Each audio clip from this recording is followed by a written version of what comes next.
Côte d'Ivoire, le prophète Elipada sort des révélations graves sur les pasteurs voleurs de la Côte d'Ivoire. Amis pasteurs, chers compagnons de service, je voudrais m'adresser à vous en vous disant ceci. Mon objectif n'est pas de vous combattre, non. Mon objectif est simplement de rétablir la vérité de celui qui a donné sa vie à la croix pour vous et moi. Nous avons une mission à laquelle nous tous, nous avons échoué. C'est que nous avons menti au peuple disant, venez, on va aller faire des pèlerinages au Jourdain, en Israël. On va te baptiser là-bas, on va te tremper. Vous tous les fidèles chrétiens qui suivez les pasteurs pour des pèlerinages, vous tous, vous êtes envoûtés. Vous savez même pas. Jamais Jésus n'a dit à ses disciples, tous ceux que vous convertirez, que vous gagnerez à moi, envoyez-les à Jérusalem. Ça, ce n'est pas l'évangile de Jésus, ça. Et ils s'en vont en Israël, ils viennent avec des soi-disant bouteilles d'huile, huile de Salomon, huile d'Esther. Pourquoi huile là? Toi-même, tu prends pas ça pour te laver avec, pour que toi-même tu sois plus que Salomon. Arrêtez, c'est de la magie. Tout ça, c'est la cabale. Je crois en la puissance de Dieu dans l'huile d'onction. Je le crois. La preuve, il m'a moi-même ordonné de prier sur une huile qu'il a appelée huile de toutes les possibilités. Mais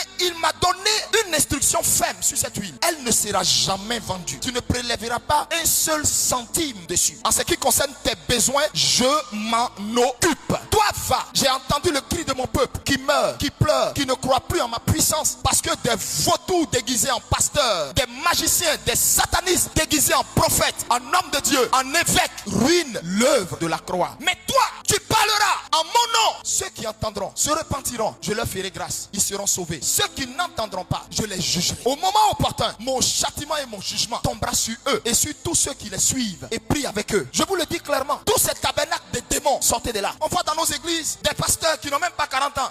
La canne sacrée des pharaons, mon frère. Tout ça, c'est une mamaille déguisée. Tout ça, c'est une mystification déguisée. Les mêmes qui insultent les catholiques, les mêmes qui disent les catholiques ne sont pas de Dieu, les mêmes portent les mêmes toges comme eux, les mêmes portent les mêmes chapeaux comme eux, les mêmes portent les mêmes crucifix. Frère, tout ça c'est pourquoi? As-tu besoin de porter tous ces attributs-là pour démontrer que tu es serviteur de Dieu? Où est-ce que Paul portait tous ces attributs? Où est-ce que Pierre portait tous ces attributs? Mais son ombre était capable de guérir des malades. Que les pasteurs de Côte d'Ivoire reviennent à Dieu. La marmaille là, son règne est fini, son temps est fini. Toutes vos huiles que vous vendez, ça va plus prendre en Côte d'Ivoire. Il faut des chrétiens qui sont encore spirituellement aveugles pour se lever, pour aller payer vos huiles. L'huile, si Jésus t'a ordonné de faire pour la guérison des nations, il va te dire, le don se vend pas. Si la personne en retour a envie de te bénir, c'est volontairement, sans contrainte ni murmure qu'il doit le faire. Mais toi, tu ne dois pas imposer quelque chose. Il est grand temps que vous reveniez à Dieu et Dieu va revenir à vous. Il est temps que Jésus-Christ de Nazareth soit Seigneur de tout et de tous en Côte d'Ivoire. Le monde a besoin de voir la puissance de notre Dieu. Et nous, on veut s'enrichir sur son dos. On prend son nom pour s'enrichir.